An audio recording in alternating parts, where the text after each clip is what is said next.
All right. Hello, here we have Attila from MAYHEM. Can you pronounce your last name is Csihar or how it is? Yes, hello, awesome fans of Greece. Hello. And yeah, my name is Csihar. Like that's how you say. CS is a ch in Hungarian. So Attila Csihar. Csihar. That's the right pronunciation. So MAYHEM will release Basically, like, sorry. MAYHEM will release a new one Yes. called Liturgy of Death. Liturgy of Death. So let us begin with that. What motivated the band creatively this time, and what did you want this record to embody that previous albums did not? This is yeah, this is our seventh album, and yeah, we just finished the 40 years anniversary tour, so it's unbelievable. It's amazing that this far we could go actually in music, and it's been 3 years now. It was like 3 years ago when we really started to talk about the next album, and I came up with a theme and that just came to me. That just somehow manifested in me. You know, I was thinking what to do, what should be after all, what should be the next thing of Mayhem, if not the last thing, you know. And I just realized that is kind of like the fundament of everything, all dark arts, you know, not just black metal, but look at the literatures, the paintings, the architecture through, you know, it's even, of course, the philosophies, the religion. Like it's such a deep theme, and I'm like now 55. I thought like maybe I grown up enough for this, you know. So this is how it started, and that's when we started to work.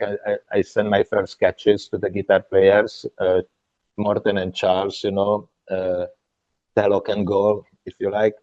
And we started to send back and forth demos and sketches. So that's when the first time it happened.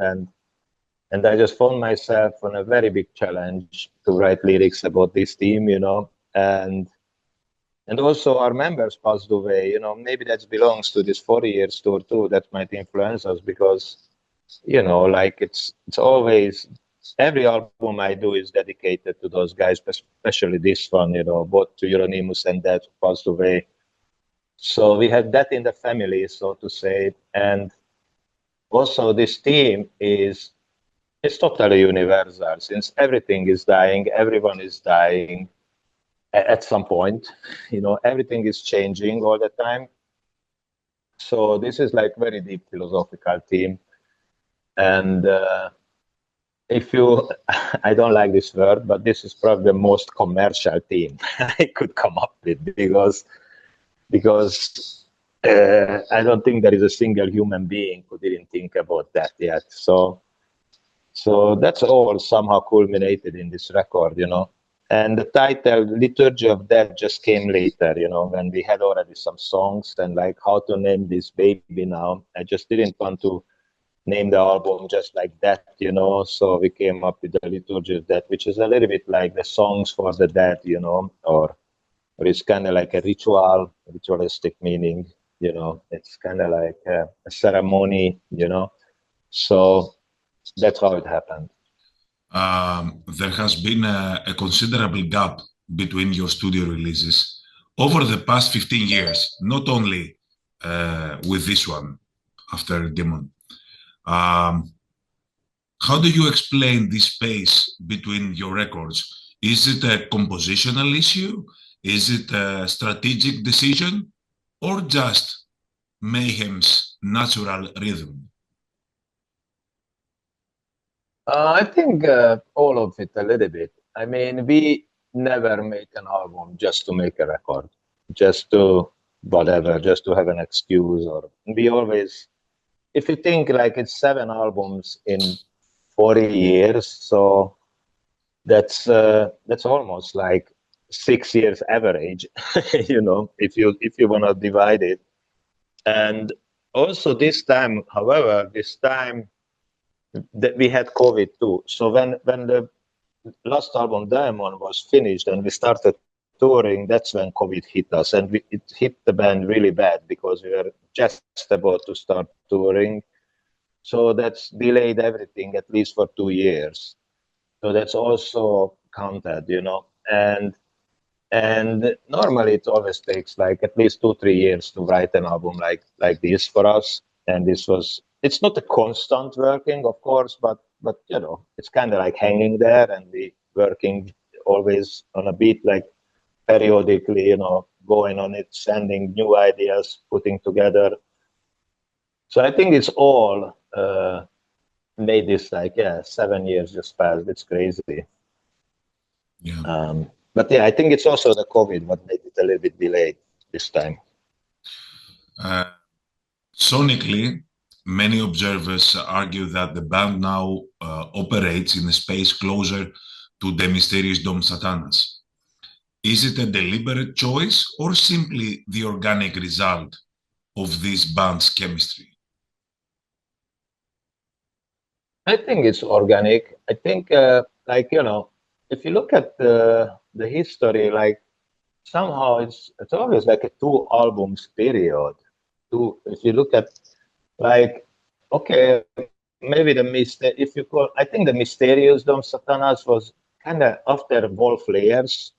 Abyss was a little bit related to that. However, it was a different lineup and everything, but they just take it from there. Somehow it had the same vibe. And then somehow the Grand Declaration of War and Chimera, they were like one Maniac era and Blasphemer Rune era, you know, somehow connected. Then Ordo at KO, when I came back, you know, and Esoteric Warfare, definitely they are related to each other. And now it's Diamond and Liturgy of Death, also somehow related, I think. They are kind of, it's just happening, but it's not like it's not planned, really. It's not, we didn't plan it like that. But I think the Diamond, it happened after when we did the whole Mysterious Dom Satanas tour. So I think that influenced us kind of to do Diamond somehow. You know, it was like a cut from the era from before, and now also this 40 years somehow, I think this album is also summarizing somehow whole Mayhem's history somehow, and it's so kind of universal. So it's kind of like embracing the whole history of the band, this album. And it has a lot of elements of the past, you know, but I think it's also fresh, and it has even experimental elements, you know. So it's kind of like a little bit of everything, maybe. But I don't know, time will tell. It's it's interesting. It's not planned. Nothing is planned. You know, it's not like we plan like it should sound this or it should sound like that. It just happens on the way. How do you respond to the people who claim that Mayhem merely attempt to recreate the mysterious atmosphere instead of pushing forward? I don't know. I don't know. Everyone is free to think whatever they want. We just do this, you know. Everybody is free to say or judge or do whatever. We're just doing this, and it's not the intention. It would be stupid. Like that album, The Mysterious Dom Satanas, it's a standalone. It's a unit, you know. It's like it's. I don't think it would be any point. But that's part of us too. We play this, you know, but influencing us also the live shows, you know, that's what we do a lot these days, you know. And I mean, today we all kind of professional in that sense. We all survive from music. Like with this intense touring, you would not even have any time to do any regular job, you know, even if you would want to. And so that's influencing us, I think. And I don't know. I actually personally, I really like the era of Ordo and esoteric warfare too.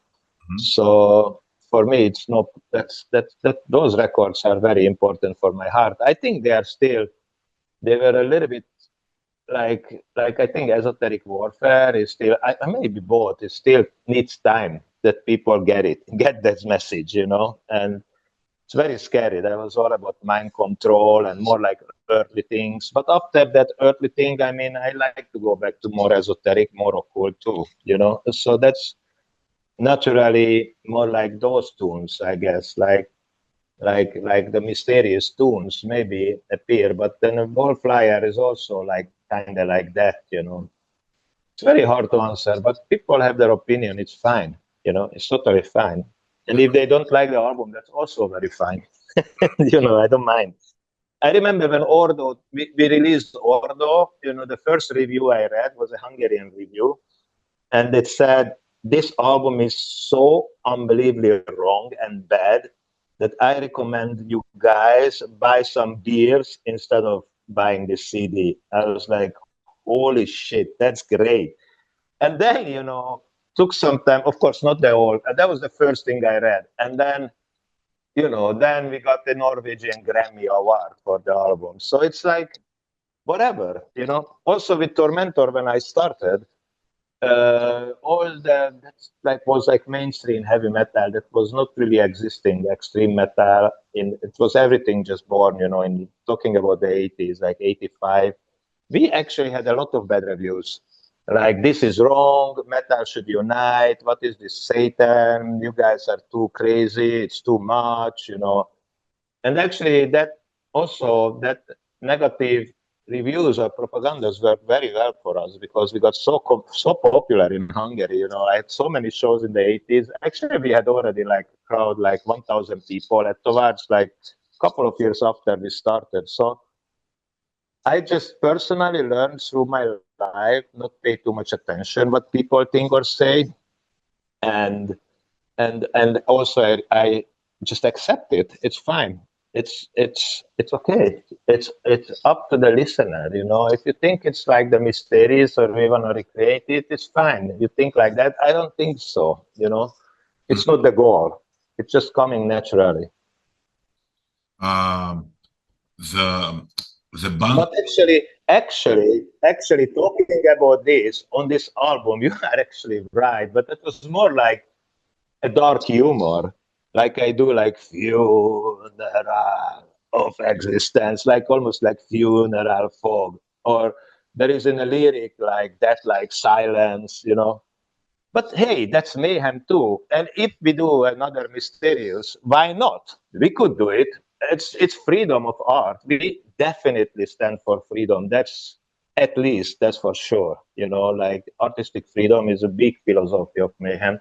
So actually, no, it makes sense what you say when I think about it. But that was more like, okay, I don't know. It was more like a little bit like a dark humor in it, also. I remember now I did that part. Yeah. The band certainly appears to be incredibly tight and disciplined live. Would you describe the present formation of the band as the most, I can say, tight or unified since you re-entered the group?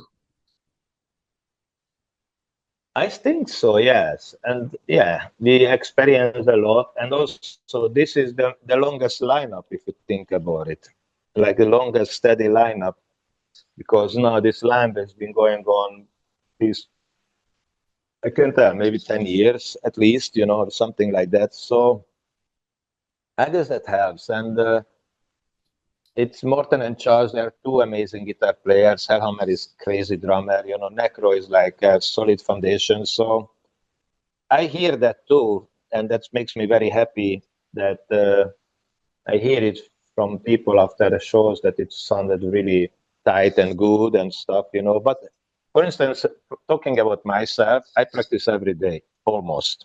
For me, it's my life, music and vocals, and so I kind of do everything around it. When I do yoga and if I do chanting, there is a part in my yoga practice. I do a little bit of chanting. that I use my voice, and I focus on my breathing. When I do training, I did cardio before. Now, this last couple of years, I do a lot of plank, which is also bad because it's kind of making stronger the cord of what I'm using, the muscles for vocals. You know, that's otherwise it's a very good exercise for those muscles actually, like the diaphragm and that area of your body.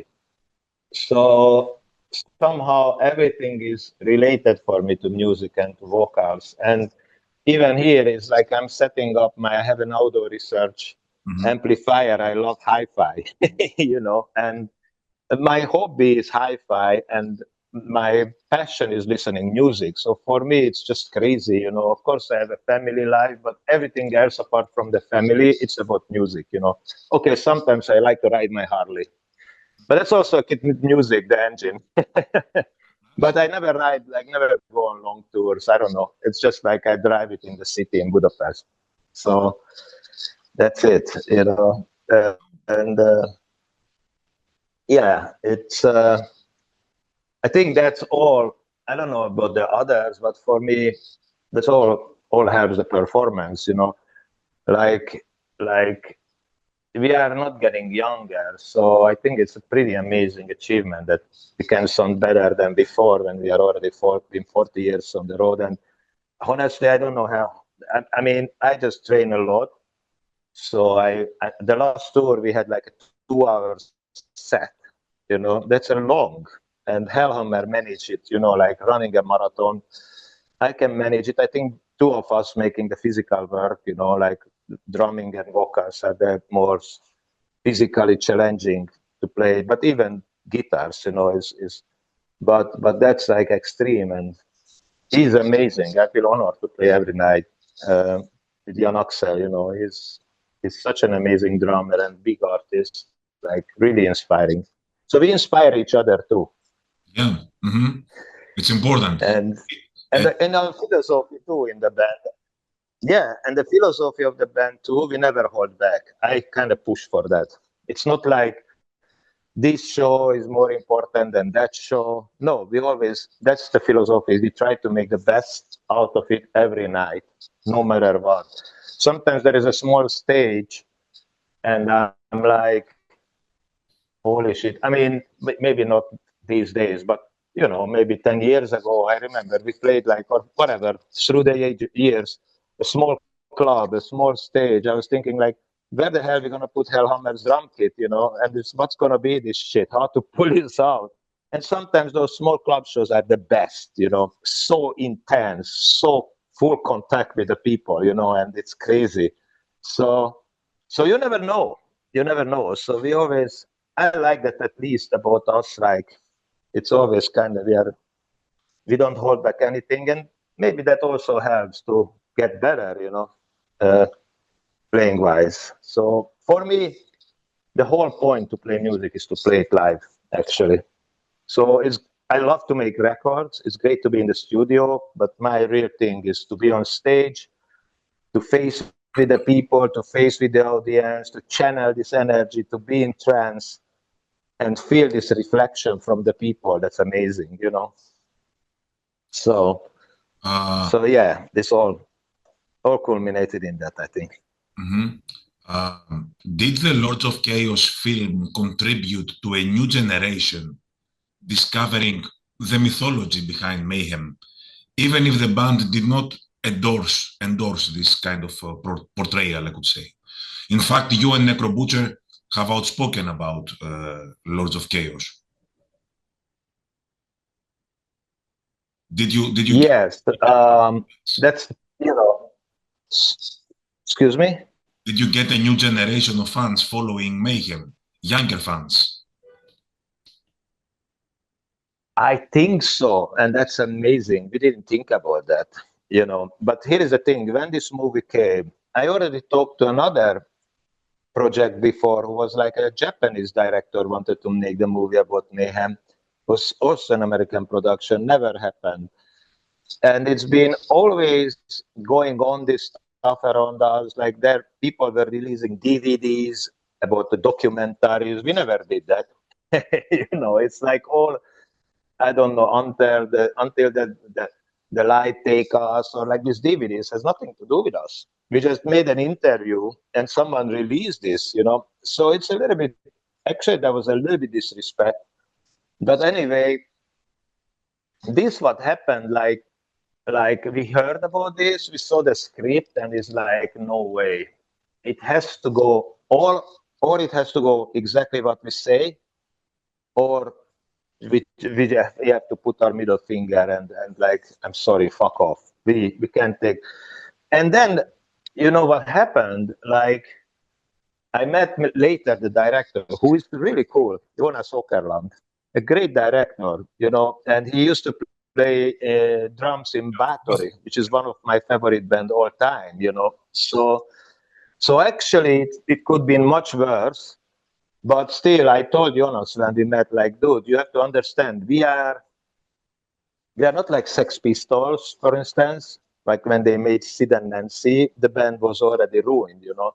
We are still a functioning band, so if someone makes a stupid movie about us, what will the fans will think? Like Mayhem sold their asses for some Hollywood crap, you know. That's very bad for us. Like, where is the legacy, you know, of where is the integrity, you know? So obviously we had to say no. And you know what happened? It's a very strange coincidence. Turned out that the movie was shot in Hungary.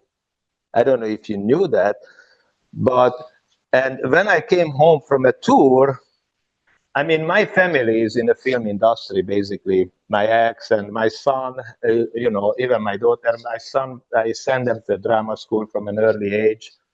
And my son was even teaching at the drama school. He has like a degree of film, movie directing. He's well, you know, he's into films and stuff. And guess what? When I came from home from I think it was a South American tour. I just came home for a week or something, and my family calls me, hey, guess what? Your son will play you. I'm like, what? What are you talking about? You know, what is this shit? And turned out they found my son in a database in Hungary at some agencies or something, because sometimes he was acting. And they approached to him and asked him, especially when they saw him and my old photos, that he looks exactly the same as I used to look, you know, back in the days.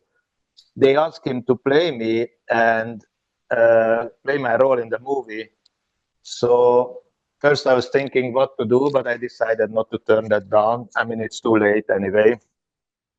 And actually, I think it was good. Eventually, it turned out okay. I mean, that part is really cool. I think that's the coolest part. Not because my son, but in general. At least that's about music. Like the movie, my problem is it's all about this bullshit. Hey, this was a band. We were playing music. Hello. Don't forget that. We were musicians. But it's more about this, a little bit romantic. I don't know what is it.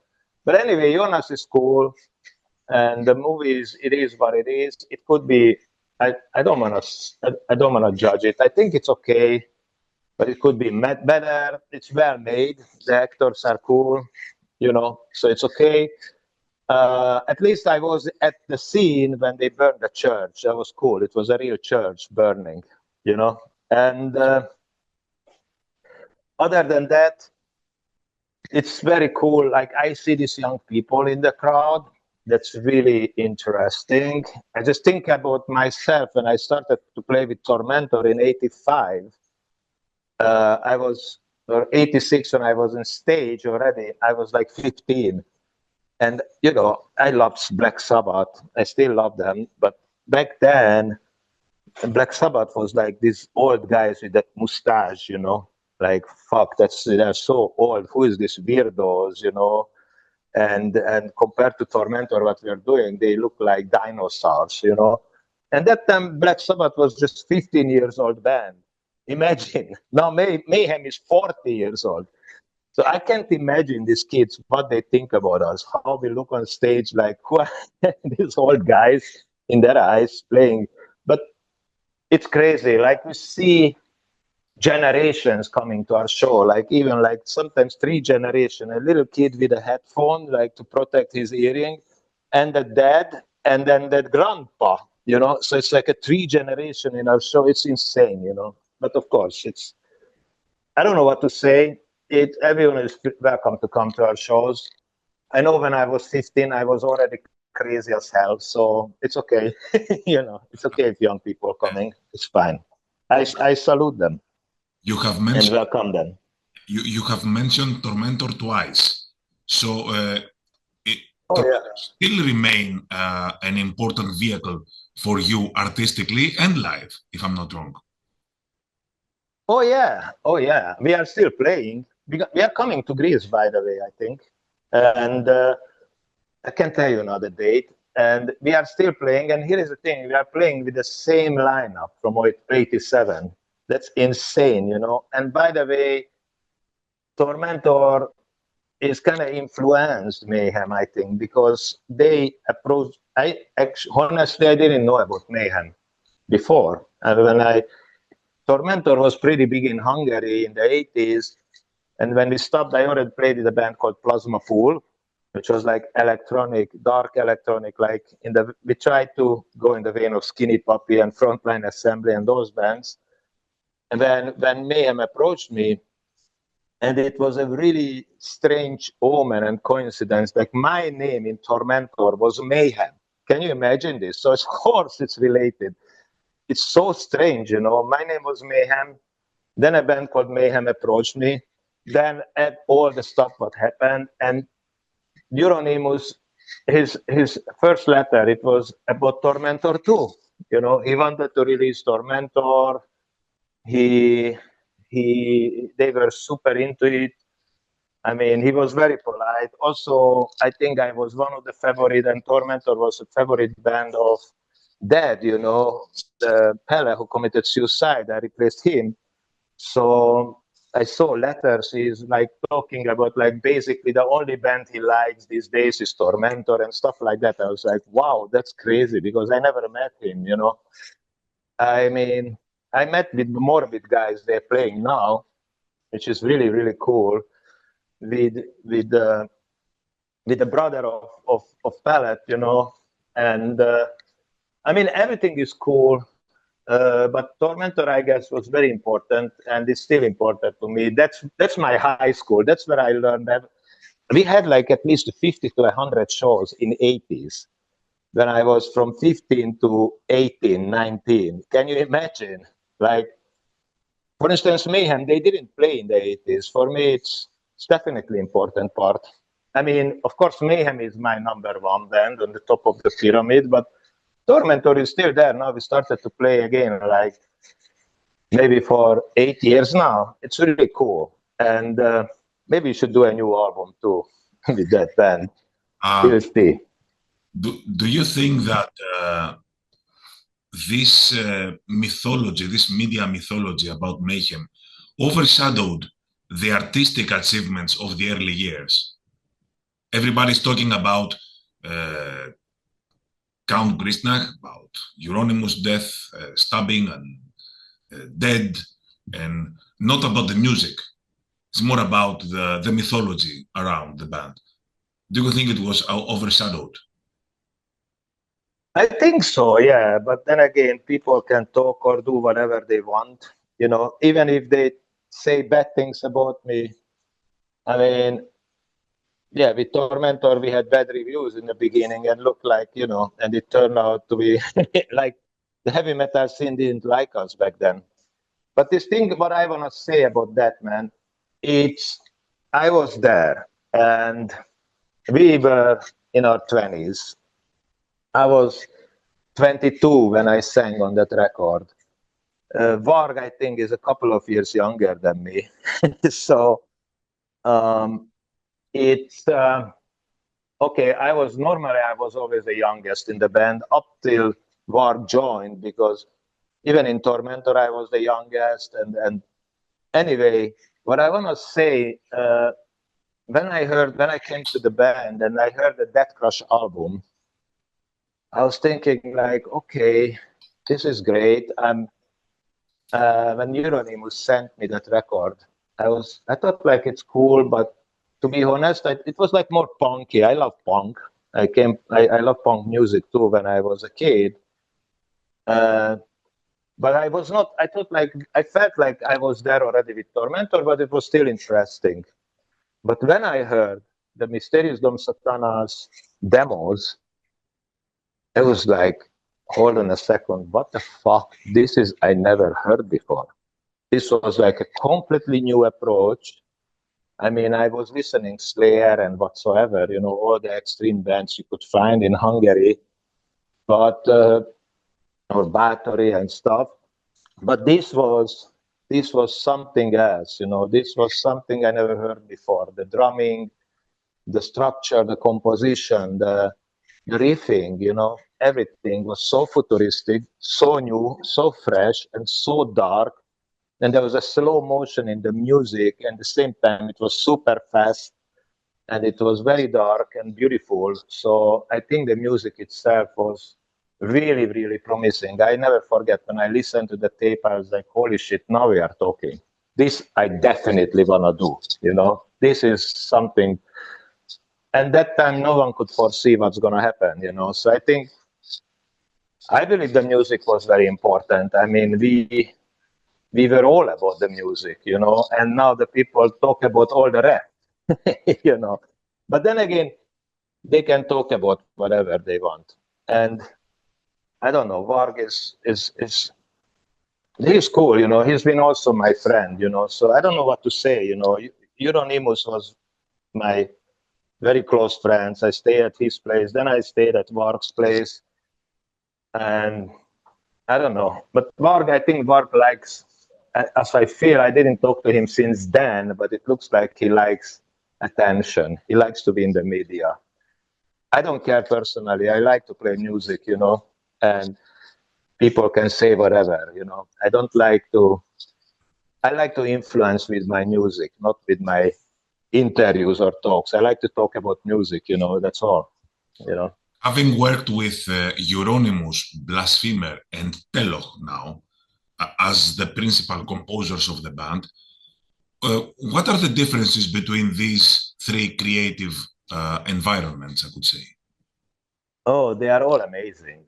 Like, they are all amazing, different personalities, and they are all geniuses. Also, Charles, I would mention, because he wrote the last two records too, like, big part. Like, maybe Morten wrote a little more songs, but also Charles were doing like maybe 45%, or I don't know, one song less. I think we had 13 songs in all together, and it was Charles made 6 and Morten 7 or something like that on the last record.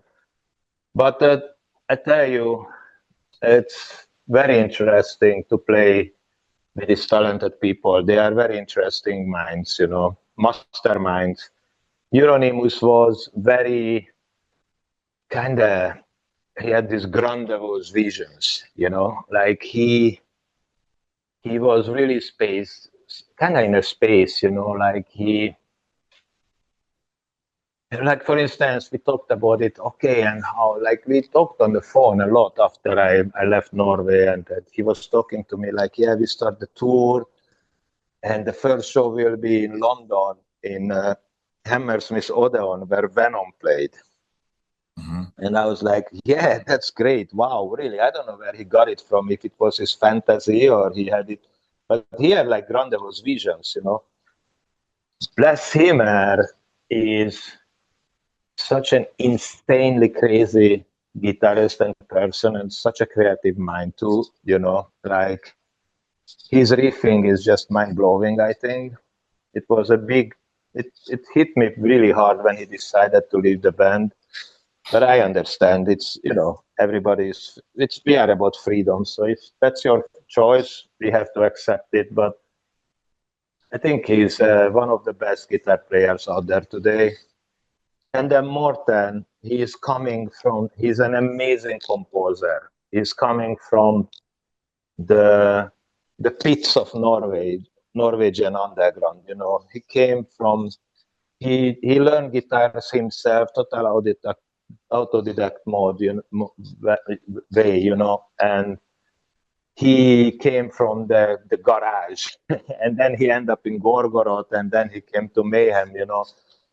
I've been with him on a Gorgorod tour. I remember we already hanged and stuff, and he really got this in his guts, you know, so to say. And then Charles, with another approach, he come from London. Sorry? You want to say something? Our time is running out, so we have to finish this interview. The Zoom link will end. Thank you very much. Oh, shit. Thank you very much.